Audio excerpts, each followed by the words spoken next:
영광스러운 5월 두 번째 주일 아침입니다. 오늘도 기쁨으로 주 앞에 예배하기 위해 모인 성도들을 환영합니다. 이 시간 우리의 마음을 다해서 주께 예배할 때 하나님께서 우리 예배를 받으시고 또 예배 가운데 예배하신 하나님의 크신 은혜가 우리 모두에게 넘쳐나는 그런 귀한 시간 되기를 축복합니다. 잠시 기도하겠습니다. 거룩하신 아버지 하나님 감사합니다. 주님의 은혜 속에 또 한 주간을 별거 없이 보낼 수 있게 하셨다가 오늘 또 이렇게 귀하고 복된 성일을 맞이해서 저희들 몸과 마음을 주께로 향하여 주 앞에 나와 단을 쌓고 예배할 수 있도록 은혜 베풀어 주시니 감사드립니다. 이 시간 우리의 예배를 기쁨으로 받아 주옵소서. 아버지, 정말 이 땅에서 우리가 믿음으로 산다는 것이 그렇게 말처럼 쉬운 일은 아니지만 주님, 정말 힘들고 어려운 가운데서도 우리 믿음을 잘 지키며 또 믿음을 이어주며 그렇게 살 수 있는 귀한 마음을 주셔서 감사합니다. 아버지, 이 귀한 마음이 정말 주님 다시 오시는 그날까지 자자손손 아름답게 이어지게 하시고 정말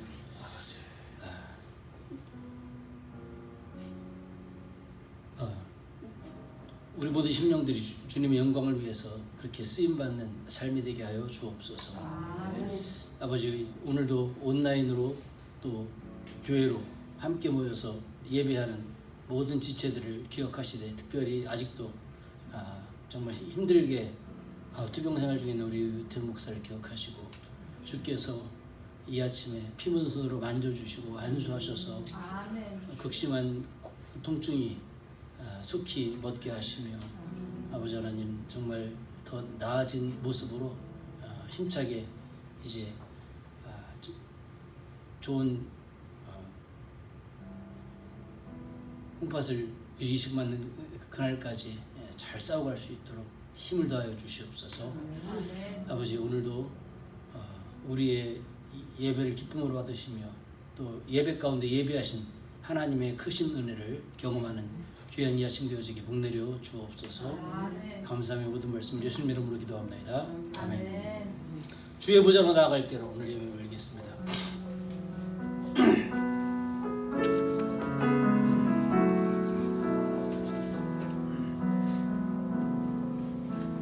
주의 보좌로 나아갈 때에 어떻게 나가야 할까? 나를 구원한 주의 십자가 그것을 믿으며 가네. 주의 보좌로 나갑니다. 주의 보좌로 나아갈 때에 나 여전히 부족하나. 나를 부르신 주의 그 사랑 그것을 믿으며 가네. 자여 없는 내 힘이 아니 오직 예수님의 보혈로 자여 없는 내 힘이 아니 오직 예수님의 보혈로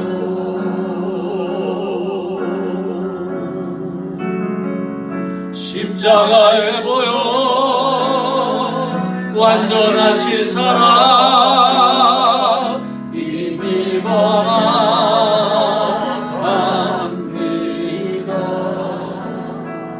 십자가에 보여 완전하신 사랑 이미 예배합니다.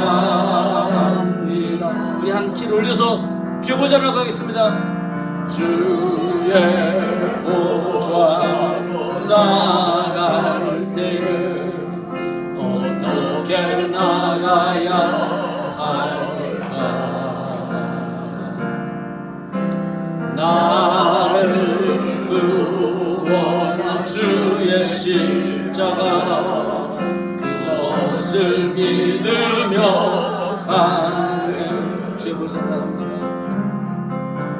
주의 보좌로 나갈 때에 나 여전히 부족하나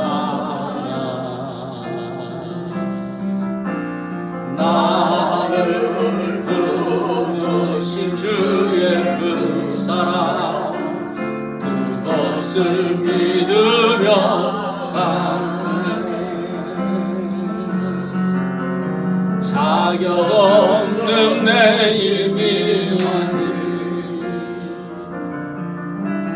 오직 예수님의 보혈로 자격 없는 내 힘이 오직 예수님의 보혈로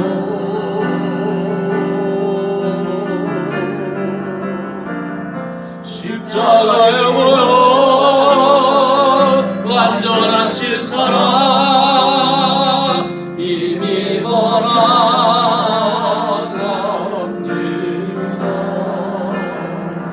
십자가에 보여 완전하신 사랑 이미 예배한 십자가의 보혈 십자가에 보여 완전하신 사랑 이미 번화갑니다.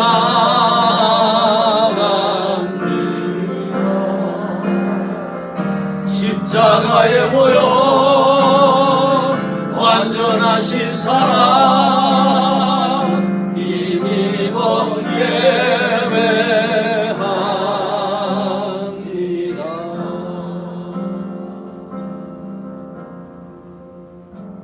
아멘. 주님 찬양합니다. 우리 이 시간 은혜라고 하는 찬양 지난주에 배웠죠? 우리 같이 다시 한번 배우겠습니다.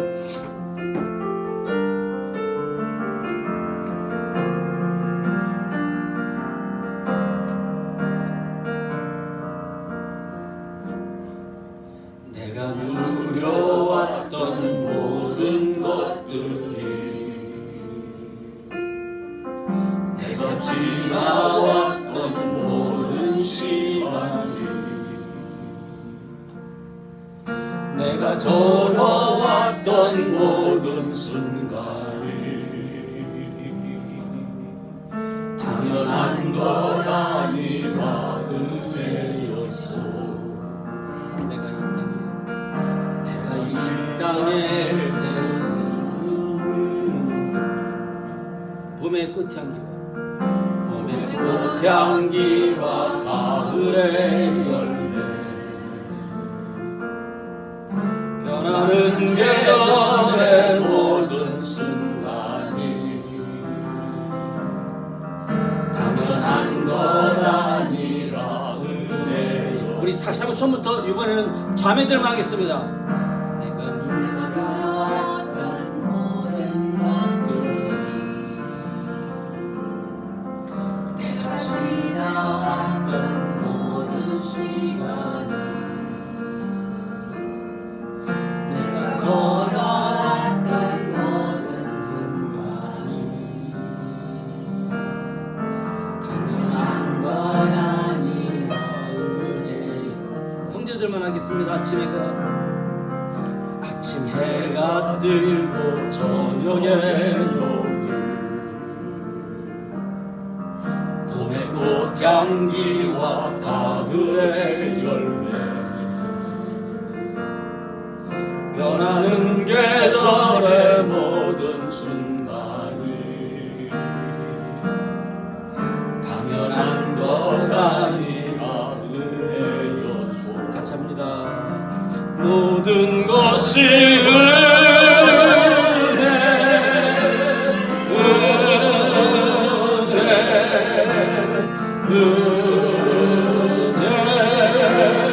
한없는 은혜 내 삶에 당연한 것 하나도 없었다. 없었던 것을 모든 것이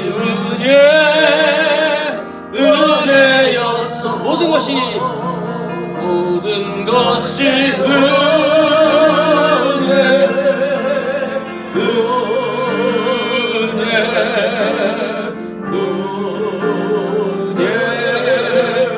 한없는 은혜. 내 삶에 당연한 것 하나도 없었던 것을 모든 것이 은혜였어.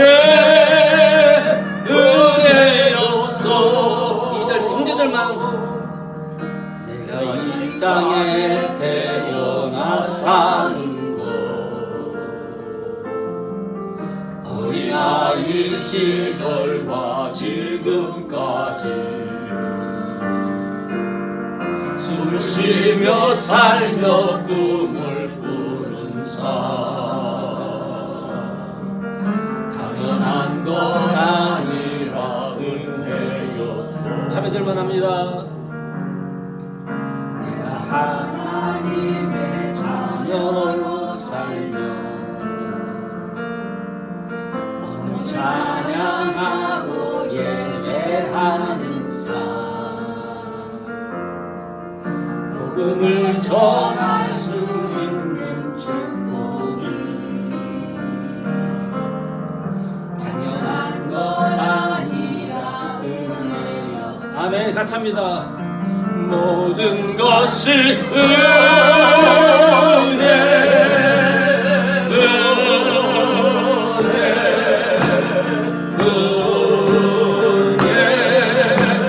한없는 은혜. 내 삶에 당연한 것 하나도 없었던 것을 모든 것이 은혜였. 모든 것이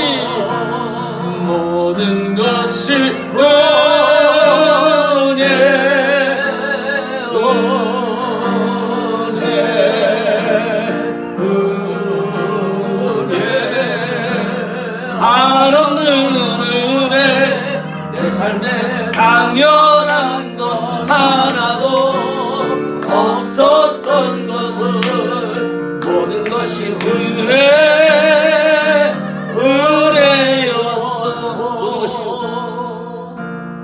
모든 것이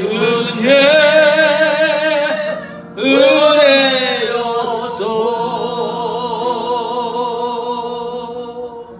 아멘.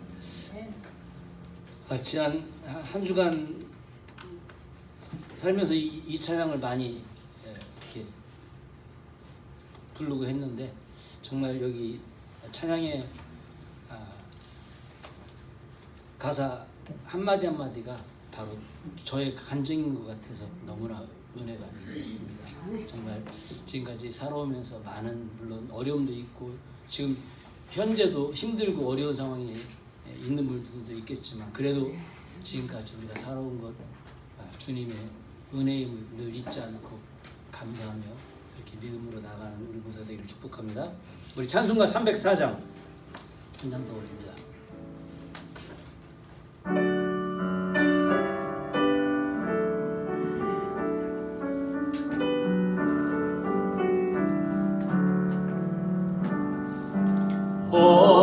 어머니의 넓은 사랑 귀하고 더 귀하다. 그 사랑이 언제든지 나를 감싸줍니다. 내가 울 때 어머니는 주께 기도드리고 내가 기뻐 웃을 때에 찬송 부르십니다. 아침 저녁 읽으시던 어머니의 성경책 손때 남은 구절 날마다 모습 본 듯합니다. 믿는 자는 누구든지 영생함을 얻으리.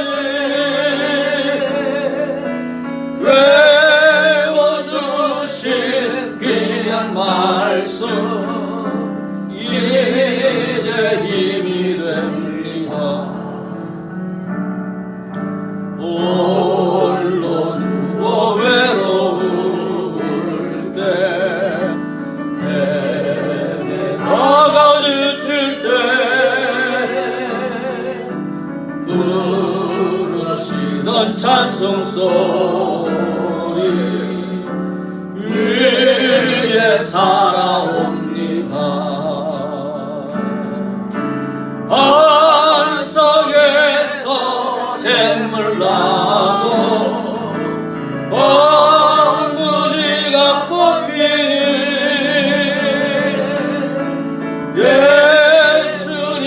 예수님과 동행하면 두려울 것 없어라. 보유하고 겸손하며 올바르고 굳세게 어머니의 뜻 받들어 보람있게 살리라. 급함하는 세상에서 선한 싸움 싸우다 생명시내 흐르는 곳 길에 함께 살리라. 아멘. 이제 우리 다 함께 일어나셔서 주기도문송 함께 부르신 다음에 예배를 위해서 페이지함에 나가서 기도드리겠습니다. 하늘에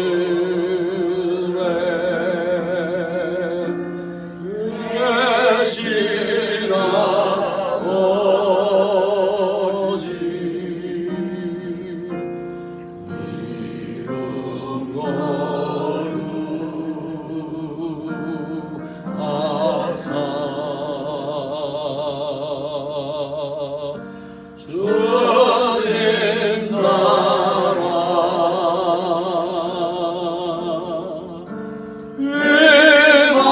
임하시고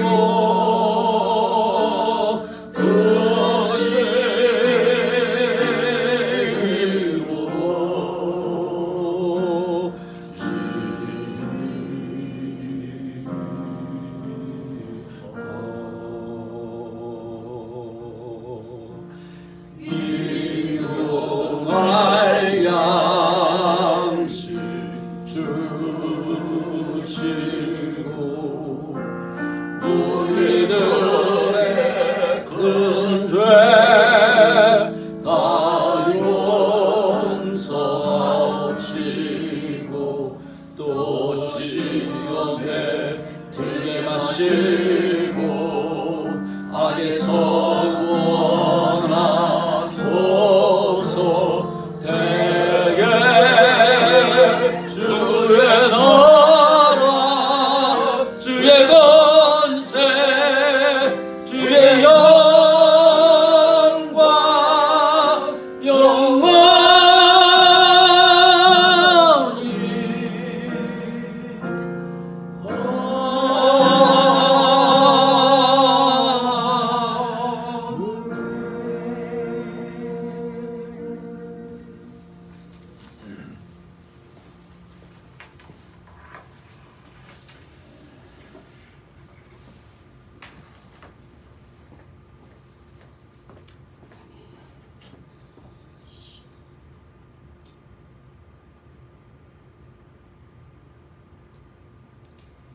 하나님 아버지 감사합니다.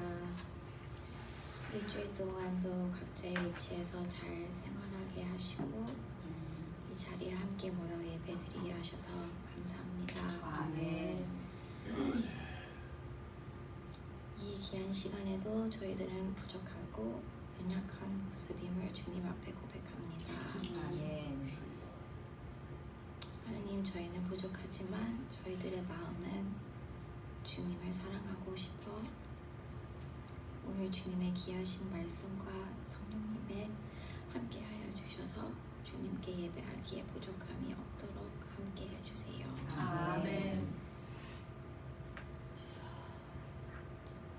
사랑의 하나님, 오늘은 특별히 어머니 주일이고 함께 모여 예배드립니다.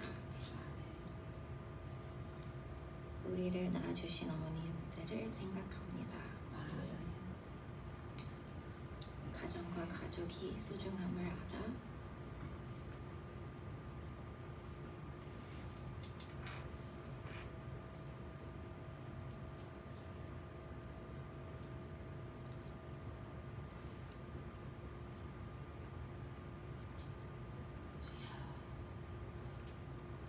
서로 섬기며 기도하게 도와주세요. 아멘. 감사하며 우리 주 예수 그리스도 이름으로 기도합니다. 아멘.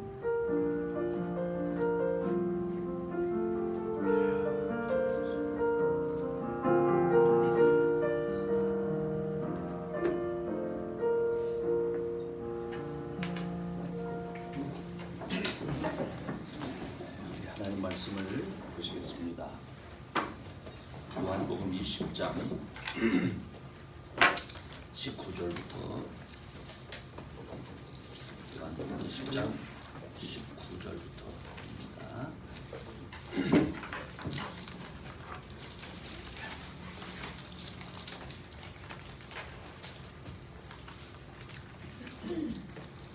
(23절까지) 앞에 다 같이 한번 읽어보겠습니다. 시작.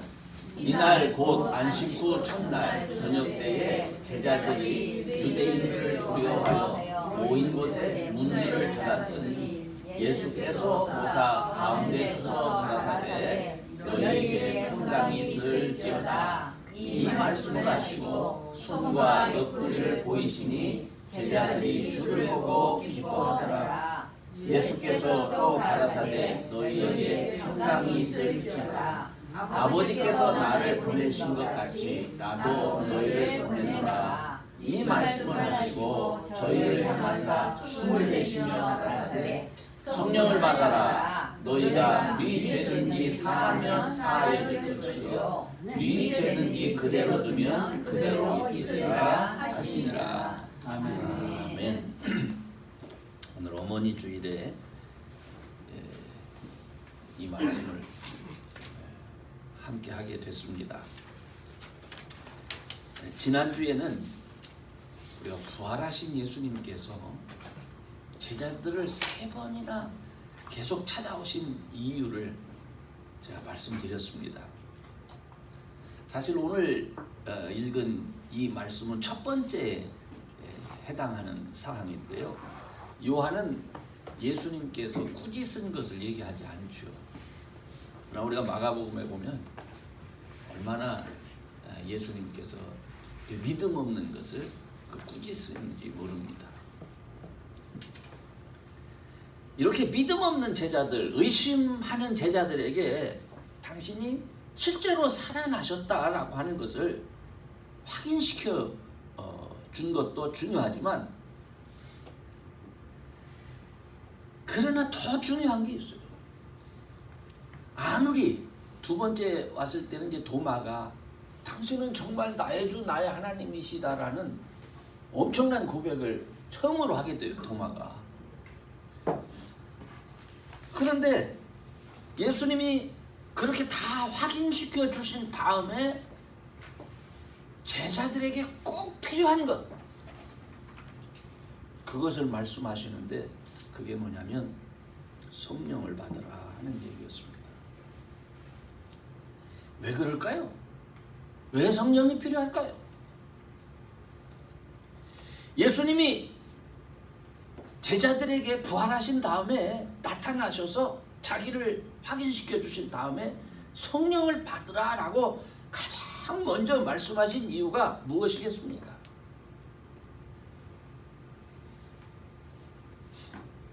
그 성령을 받아야 믿음의 증인으로 예수님의 제자로 그 믿음의 역사를 실천해 갈 수 있기 때문에 그런 겁니다. 사도행전 2장 33절에 베드로가 설교하면서 뭐라고 얘기하냐면 하나님이 오른손으로 예수를 높이심에, 이 말씀은 부활을 말하는 거예요. 하나님께서 예수님을 부활시키심에 그가 약속하신 성령을 아버지께 받아서 너희 보고 듣는 성령 이것을 부어주셨느니라. 이 말씀은요, 누가 성령을 부어주셨다는 말입니까? 내가 다시 읽어볼 테니까요. 누가 성령을 부어주셨는지, 그 성령을 부어주시는 주체가 누군지 한번 생각해 보시기 바랍니다. 하나님이 오른손으로 예수를 높이심에 그가 약속하신 성령을 아버지께 받아서 너희 보고 듣는 이것을 부어주셨느니라. 누가 주셨다는 거죠? 예수께서. 아버지가 아니에요. 다시 누가? 예수께서 아버지께 받아서 너희들한테 성령을 선물로 주신 것이다. 이렇게 말하는 거예요. 그러니까 성령을 우리에게 주신 분은 누구요? 예수님이요. 여러분 이거 아는 게 굉장히 중요합니다. 예수님은 우리에게 성령이 있음도 가르쳐 주셨고 성령을 주실 것도 약속해 주셨지만 또한 예수님은 그 성령을 직접 우리에게 주신 분이십니다. 오늘날 많은 분들이 사실 성령의 임재를 간절히 소원합니다. 그러면서 그냥 오래 기도하고 있으면 뭐 성령이 임할 것이라 이렇게 생각하는 이도 있습니다. 그러나 예수님이 우리에게 가르쳐 주시는 건 그게 아니야. 너희들 지금까지 살던 방법으로 살면 안 돼. 그 말이 뭡니까? 회개하라는 말인데 여태까지는 너희들이 너희들 생각대로 살았잖아. 너희들이 계속 네 생각대로 삶을 고집하면서 살면 그건 회개가 아니야. 제발 나 믿고 내가 말하는 대로 이제 살아라. 그렇게 살면 내가 너희들한테 성령을 선물로 줄 거야. 이렇게 말씀하신 거예요. 그러니까 예수님께서 믿는 자들에게 성령을 주시려고 힘쓴 이유는 누구 때문에 성령 주신 거예요? 예수님 때문에 성령 주신 거예요? 우리 때문에 성령 주신 거예요? 우리 때문에 주신 거예요. 예수님을 따라서 믿음의 길을 계속해서 살아가기 위해서는 누가 필요해? 성령 하나님이 필요한 거예요. 그러니까 제자들을 보고서 지금은 또 예수님을 만났으니까 주는 그리스도시요 뭐 살아계신 하나님의 아들입니다. 정말 나의 주시고 하나님입니다. 하지만 이렇게 말하는 사람들이 며칠 있다가 어떻게 돌변할지 모르는 거예요.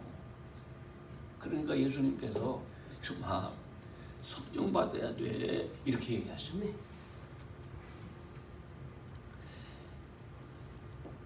누가복음 20장에는 제자들이 처음 예수님 만난 것, 도마와 함께 만난 것을 모두 기록하고 있어요. 그런데 누가복음에서는 이 두 번의 만남을 그냥 한 번으로 축약시킵니다. 왜 그럴까요? 도마나 다른 제자나 상태가 똑같았다는 얘기예요. 무슨 말인지 이해되죠? 그래서 도마나 다른 제자들이 다 부활하신 예수님 두려워하고 의심하고 도무지 믿지 못했다는 거예요. 그래서 마가복음 16장에 보면 예수님이 얼마나 답답하셨는지 제자들의 믿음 없는 것을 또 마음이 완악한 것을 막 꾸짖으셨어요. 그거 기록하고 있어요. 여러분 성령을 받아야 된다 라는 말이 뭡니까? 위로부터 능력이 입혀져야 하는 이유가 뭡니까? 이게 둘 다 똑같은 말이에요. 성령 받아라. 위로부터 너희들한테 능력이 입혀져야 돼. 이렇게 말하는 게 똑같은 말이에요. 그 이유는요.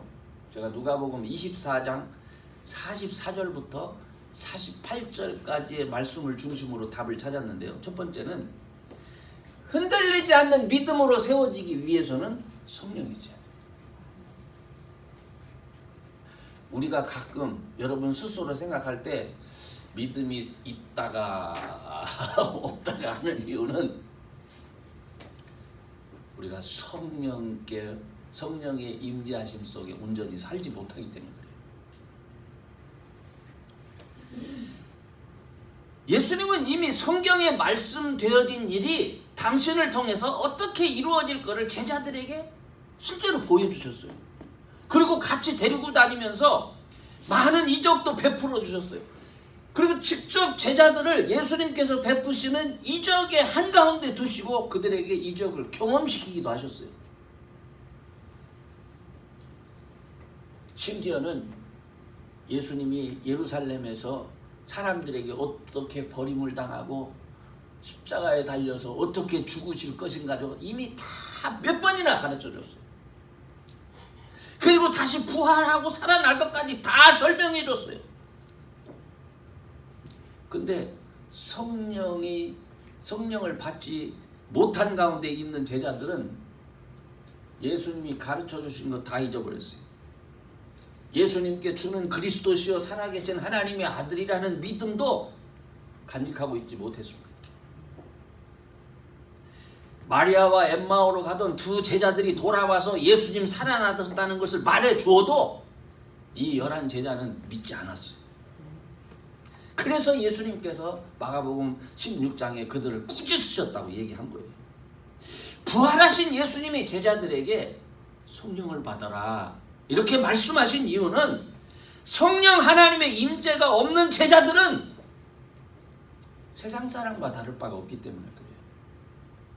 상황에 따라서 부인하고 상황에 따라서 거짓말하고 도망치고 두려워하고 숨을 수밖에 없는 것이 이게 나약한 인간의 모습이에요.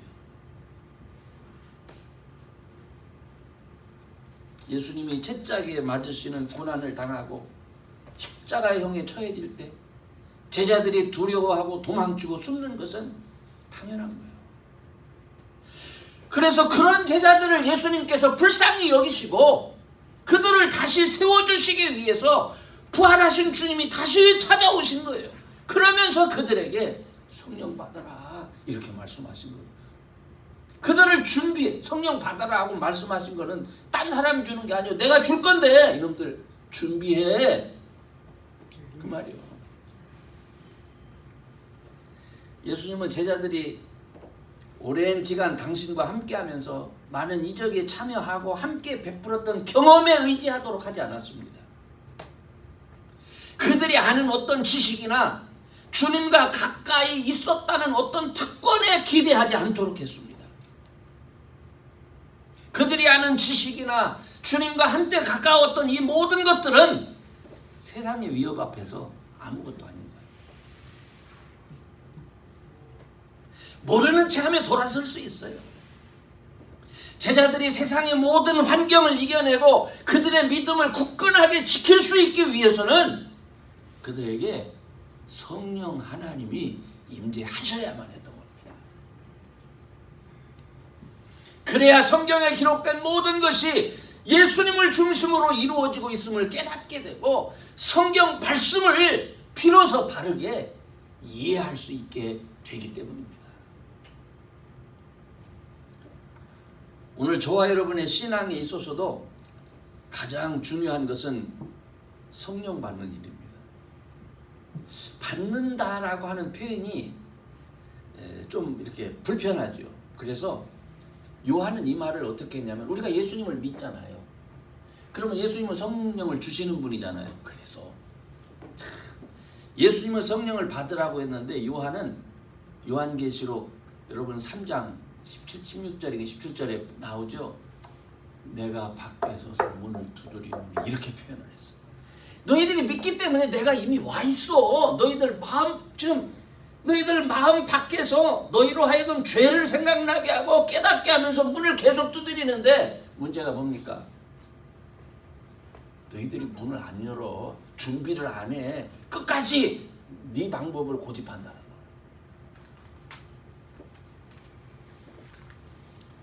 성령을 받아야 된다는 말을, 성령을 모셔드려야 된다는 말이 귀에 못이 박힐 정도로 많이 들었어요. 그렇지만 많은 분들이 성령 충만을 강구해봤다, 나도 한번 해봤다, 이렇게 말하면서 적당히 넘어가려고 합니다.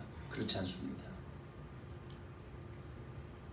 만약에 우리가 정말 밖에 계신, 내가 예수님을 입으로 고백하는 이상, 예수님이 모세가 광야에서 뱀을 든 것처럼 인자도 들려야 하리니 한 것처럼 예수님이 들린 것을 우리가 바라보기 때문에 우리에겐 분명히 구원이 임합니다. 그러나 문제는 뭡니까? 계속해서 주의 능력 안에 살 수 있는 힘은 없는 거예요. 한번 보고 끝나는 거예요.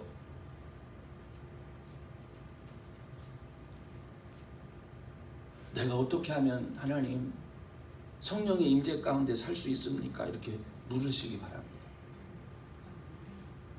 성경 말씀을 묵상도 하고 회개하기도 하고, 예수를 믿으면 성령을 선물로 주신다고 했는데 어떻게 해야 주님 원하시는 회개입니까? 하고 기도해 보시기 바랍니다. 성령 하나님께서 원하시고 기뻐하시는 회개의 모습이 저에게 있기를 원합니다. 이런 진실된 기도가 있어야 돼요. 사실 우리들은, 여러분, 우리 자신에 대해서 너무 모르는 게 많습니다. 제가 깨닫는 게 뭐냐면, 제가 요즘 들어서 깨닫는 게 너무 많아요. 내가 너무 몰랐구나. 내가 너무 무지했구나. 그래서 자꾸 우리 집사람한테, 여보, 이제 다 살고 나서 이제 깨달아지니 이거 어떡하면 좋아. 그런 말을 자주 합니다. 그러니까 내가 너무 무식한 거예요. 나 나름대로는, 내 의지대로는 내가 많이 안다고 생각했는데 그 무식한 거예요. 그러니 나 자신에게나 식구들에게나 성도들에게나 교회에게나 잘못한 것이 너무 많은 거예요. 그거 이제야 발견하는 거예요. 물론 뭐 지금이라도 깨닫게 해주시니까 그 은혜가 넘치고 감사합니다마는 것은, 이런 게요, 우리들 삶 속에 실제로 있는 거예요. 나 예수님 잘 먹고 싶은 사람입니다. 그죠? 여러분 마음만큼이나 우리 예수님은요, 여러분을 정말 잘 믿게 하기를 원하세요. 그것이 여러분과 제가 오늘도 이 자리에서 예수님의 이름을 부르면서 예배할 수 있도록 하신 이유입니다. 여러분 믿음이 좋아서 오늘 여기에 오셨다고 생각하세요? 전 그렇게 생각하지 않습니다.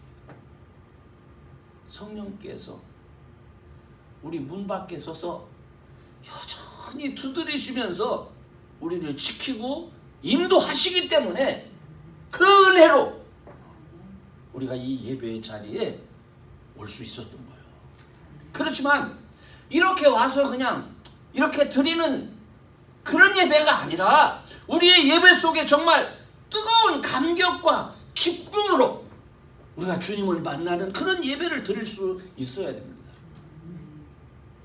우리가 가진, 사람이 가진 종교성이라는 거 있잖아요. 그래도 내가 평생 나 모태신앙이야, 오래 그 예수 믿었어. 그러다 보니까 그 종교성에 짓눌려가지고 감동 없이 강제적으로 그냥 교회에 올 수 있어요. 왜냐하면 마음이 불편해. 예배 안 드리면. 이렇게 들리면 기쁨이 없습니다.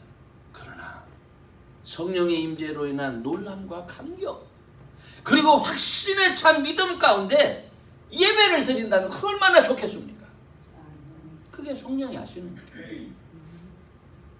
오순절날 성령의 임재를 경험한 성도들을 보면서 사람들이 뭐라고 말합니까? 술 취한 사람 같다고 하잖아요.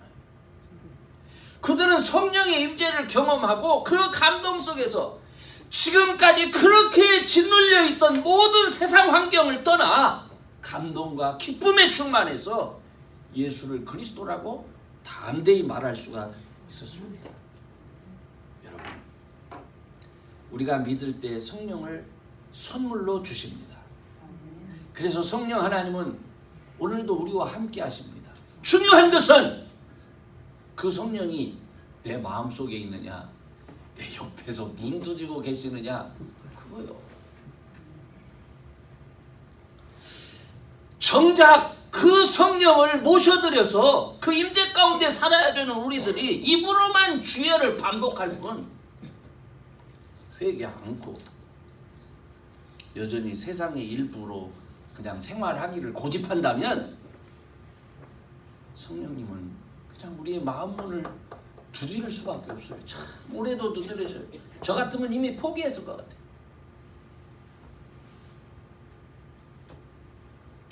성령을 모셔드려서 믿음의 확신과 기쁨 가운데 주님을 섬길 수 있는 그런 우리 모두가 되시기를 주의 이름으로 축원합니다. 두 번째로는 성령을 받아야, 성령이 내 속에 있어야 그분이 정말 내 죄를 용서해 주셨구나. 그리고 지금 부활하셔서 하늘 보좌 우편에서 나를 위해서 기도하고 계시는구나. 그리고 때가 되면 나를 하나님 나라 처소에 들어가 살 수 있도록 그렇게 나를 데리러 오시는구나. 이게 사실로 믿어지는 거예요. 성령이 임재하지 않으면요, 이게 믿어지지 않습니다. 그냥 믿는 척만 하는 거죠. 여러분, 목사 중에서 이거 안 믿는 사람 많습니다. 오늘날 신학교에서요, 이거 아예 안 가르치는 데도 많습니다.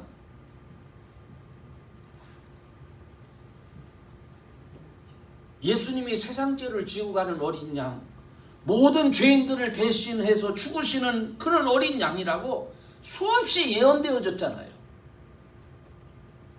그리고 많은 사람들이 그 사실을 믿는다고 고백도 했어요. 그러나 우리 주님 죽으신 지 3일 만에 부활한 거, 또 그것에 대한 예언, 이미 제자들에게 몇 번이나 말했지만, 그러나 제자 중 어느 누구도 예수님의 부활을 믿고 그 약속을 기억하는 이가 없었다는 거예요.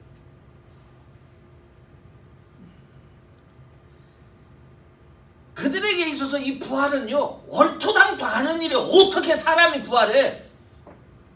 예수님의 말씀을 들을 때는 마치 그것이 있어질 것이라고 믿는 것처럼 보였지만 안 믿었다는 거예요. 얼토당토 않은 일이에요. 우리 주님이 우리 죄를 용서해? 이렇게 말이나 돼? 그게 어떻게 사람이 죽는다고 그래서 그게 죄가 용서가 돼? 안 믿어진다는 거예요.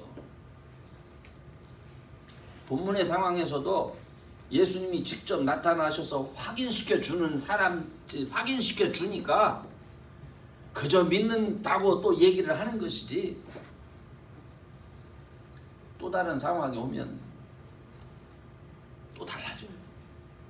이미 3번 부인했던 베드로와 모두가 예수를 부인하고 도망친 것을 생각한다면 충분히 가능성이 있지 않습니까?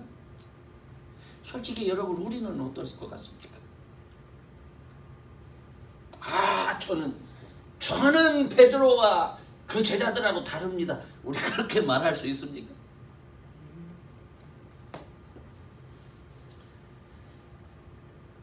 예수님의 부활이 더 이상 부인할 수 없는 확실한 증거가 되기 위해서는요, 예수님이 약속하신 성령의 임재가 내 생활 속에서 경험돼야 돼요. 왜냐하면 그 성령 하나님은 부활의 영이기 때문에 그렇습니다. 그러므로 예수님은 그 제자들이 성령을 받고 믿음이 온전해져서 예수 믿는 모든 사람의 죄를 용서해 주는 분이고, 또한 회개하고 죄사함을 받은 자녀들에게 성령 하나님을 주시는 분임을 확실히 믿으면서 그들의 사명을 감당할 수 있기를 원하셨어요. 그래서 베드로가 조금 전에 말씀드린 것처럼 오순절날 설교하면서 하나님의 오른손으로 예수를 어떻게 높이심에, 다시 살리심에, 그가 약속하신 성령을, 예수님이 약속하신 성령을 아버지께 받아서 너희 보고 듣는 이것을 우리에게 부어주셨느니라, 이렇게 선언할 수 있었던 거예요. 다시 한번 확인할게요. 누가 성령을 아버지께 받아서 우리에게 준다고요? 예수님이 주시오. 오늘날 교회의 특징은 성경을 많이 공부한다는 거예요. 많이 배우고 암송하고 가르칩니다. 여러분, 그러나 아무리 배우고 안다 해도 제자들만큼 생생하게 배울 수 있겠습니까? 우리는 2000년 전에 예수님을 성경을 통해서 배우는데 제자들이야 바로 그냥 예수님 옆에서 그 음성 들으면서 배운 사람인데요. 그런데 그 제자들이 그 어렵고 힘든 상황 왔을 때 다 도망쳤습니다.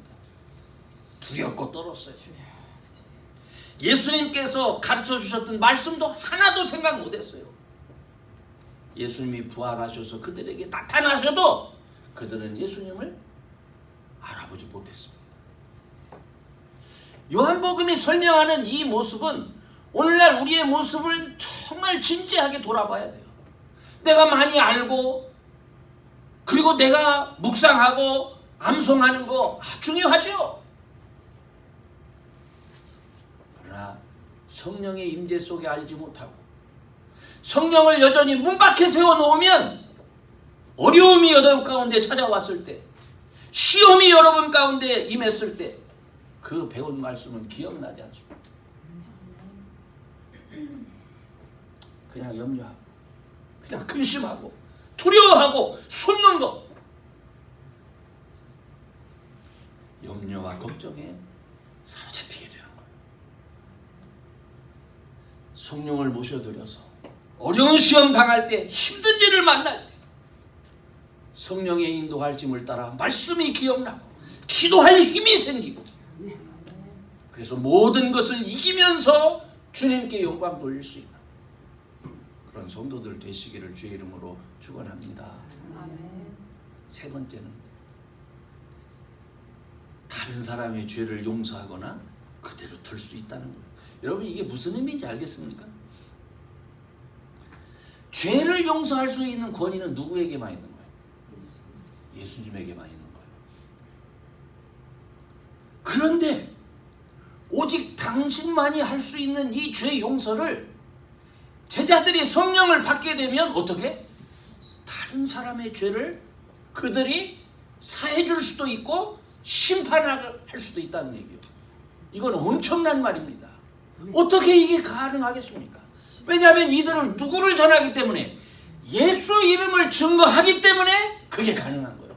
예수님이 살아계실 때 다른 사람의 죄를 사해 주시고 그저 했던 것처럼 이제 성령을 받은 제자들이 나가서 예수님을 증거하면서 예수를 영접하는 사람들에게 죄를 용서할 수 있는 그런 특권이 생기는 겁니다. 참 귀한 말씀이에요. 이게 언제 가능해진다고요? 성령을 받아야. 성령이 임재 가운데 살지 못하면 예수 이름에 대한 확신이 없기 때문에 그에 대해서 죄 용서함이 선포될 수가 없는 거예요. 마태복음 16장에서 베드로에게 하신 말씀을 연관을 시켜보면, 내가 천국의 열쇠를 내게 줄 텐데 네가 땅에서 무엇이든지 매면 하늘에서도 매이고, 네가 땅에서 무엇이든지 풀면 하늘에서도 풀리리라, 이렇게 말씀하시죠. 또 18장 18절은 이 말씀이 죄 용서와 관련해서 다시 한번 이제 등장을 하는데, 중요한 것은 이 말씀은 믿는 자들이 성령을 받게 될 때 세상의 어떤 법에 의해서 심판을 받는 사람이 되는 것이 아니라 죄를 판단하고 권면하고 용서하고 심판할 수 있는 최고의 권위를 갖게 된다. 사도행전 5장에 보면은 아나니아와 삽비라 얘기가 있죠. 그들은 자신의 소유를 팔아서 그 값에서 얼마를 감추고 사도들의 발 앞에 전부인 양 드리려고 합니다. 그때 베드로가 즉시 그 마음에 사단이 가득한 것을 확인하고 왜 성령 하나님을 속이고 땅값을 감추냐. 그가 꾸중 들은 이유는 뭡니까? 다 줘야 되는데 일부 떼놓고 드려서 이게 그것 때문에 죽은 겁니까? 아니요. 베드로가 하는 말은 이거. 왜 당당하게 네 거 가지고 네 거 떼고 들 거 드리면 되지. 왜 하나님 앞에서 사람을 속이느냐. 그건 사람을 속이는 게 아니라 하나님을 속인 거다. 이거요, 이거. 무슨 말인지 이해가 되죠?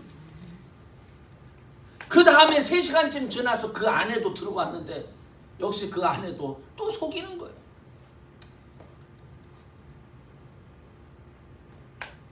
사도 바울은 고린도 교회 안에서 있었던 많은 거짓과 음행하는 문제에 대해서 왜 교회 공동체 안에서 그 모든 문제를 판단하면서 건강한 공동체로 섬기며 세울 수 있지 않겠느냐, 이 얘기를 합니다. 저는 이 말씀을 통해서 사람들의 죄악을 다루는 이런 일들이 오늘날 교회 안에서 또 성도들 사이에서 거의 찾아볼 수 없어요. 왜 그럴까요? 성령에 대해서는 알아요. 말씀도 아는 것 같아요.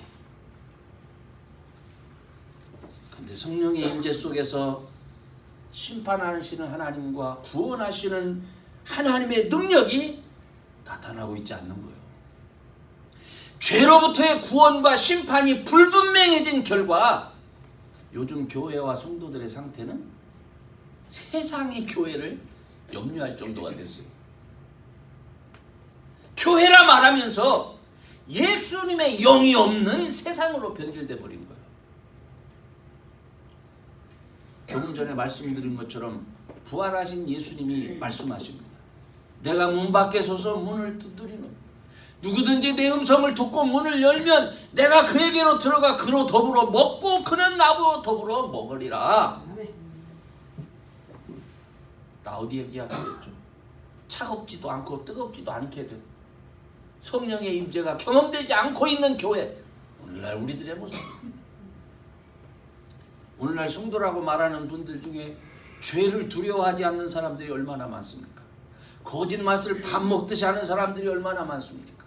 악을 숨기고 다투고 미워하는 일이 평범한 일상이 돼버린 그런 회개가 없는 교회들이 얼마나 많습니까?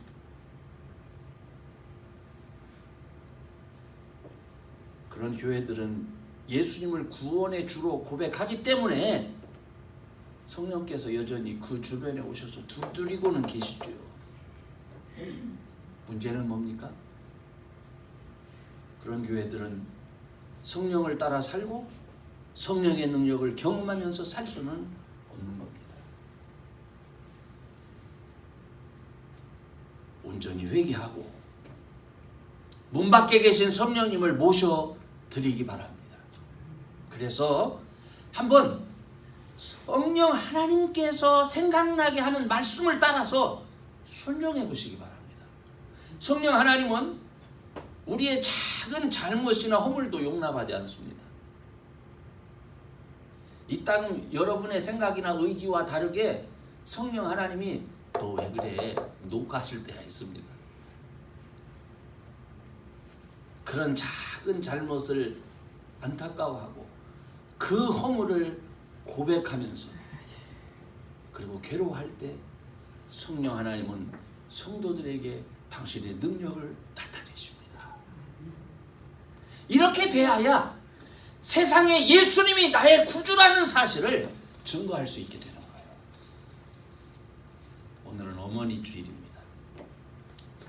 사실 이날은 이 웨스트 버지니아의 웹스터라고 하는 그런 그 감리교회에서 이제 시작이 됐습니다. 26년 동안 주일학교 교사로 섬기던 그 자비스라고 하는 그 여인을 주일학교의 제자분들이 이분이 돌아가셨을 때 그분을 기념하기 위해서 추도식을 한 것이 유래가 됐습니다.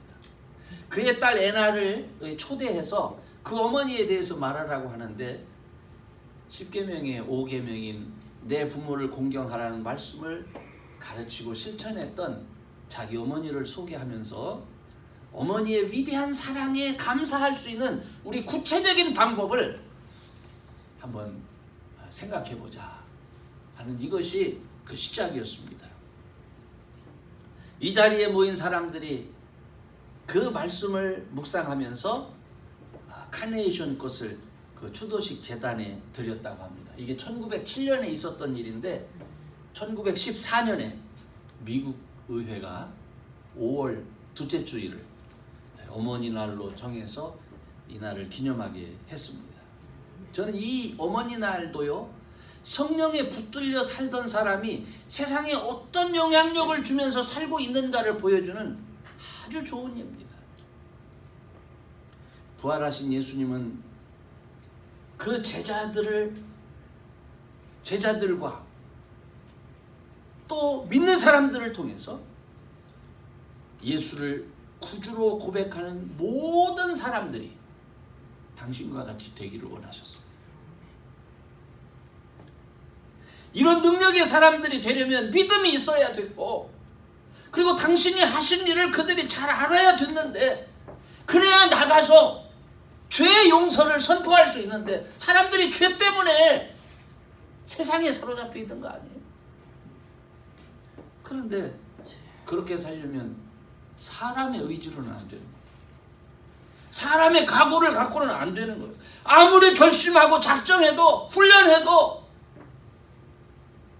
인간은 그렇게 살 수가 없어요. 그래서 예수님은 그들에게 성령을 주시기로 작정하신 거예요. 여러분의 삶에서 성령의 역할이 얼마나 중요한지 아시겠습니까?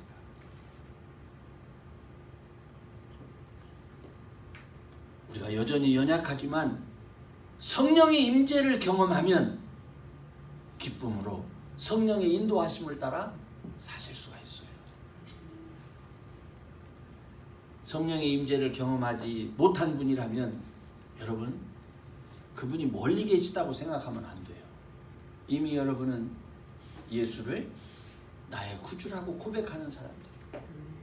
모세가 광야에서 뱀을 든 것처럼, 그래서 많은 사람들이 그 뱀을 보고 그냥 나음을 입은 것처럼, 우리가 예수님을 찾는 이상, 예수님을 구하는 이상 우리는 하나님의 자녀, 구원을 경험한 사람들이요.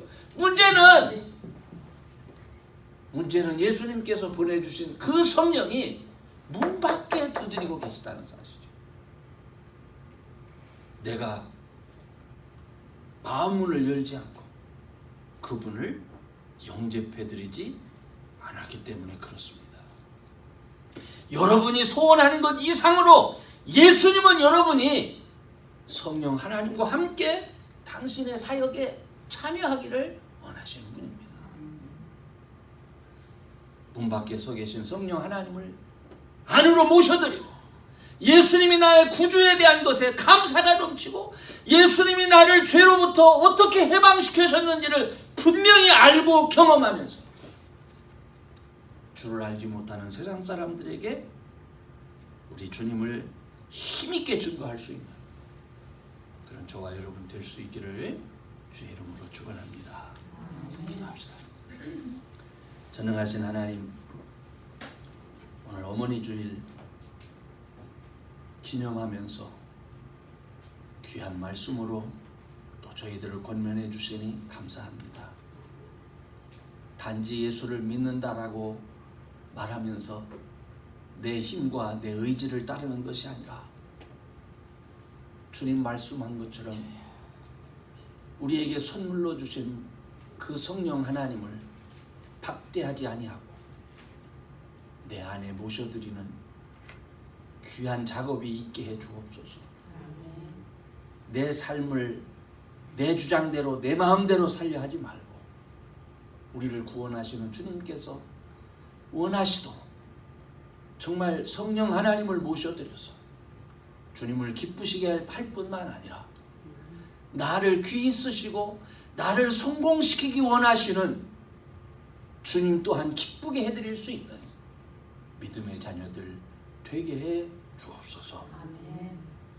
오늘도 우리 주님 깨닫게 하시고 인도해 주심을 감사하며 예수님의 이름으로 기도하옵나이다.